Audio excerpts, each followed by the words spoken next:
Actually જ્યારે ઘર લીધું ને ત્યારે જ એક મારી ઈચ્છા હતી કે આ ઘરને કંઈક વાવ ફિલિંગ કે કંઈક સરસ બનાવવું છે. તો એના માટે ઓબ્વિયસ છે કે એક સારો ઇન્ટિરિયરનું તલાશમાં હતો જ.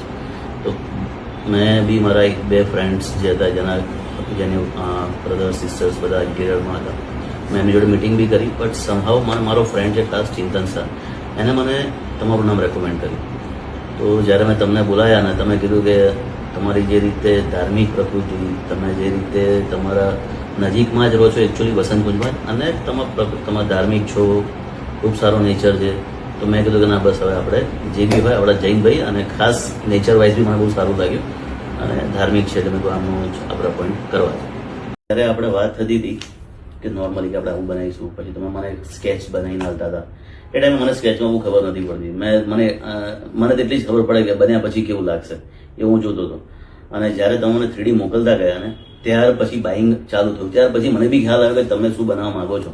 અધરવાઇઝ પેન્સિલથી કે સ્કેચથી એ તમે સમજી શકતા હતા, કદાચ બીજા કોઈ બી સમજી શકે, પણ હું નહોતો સમજી શકતો.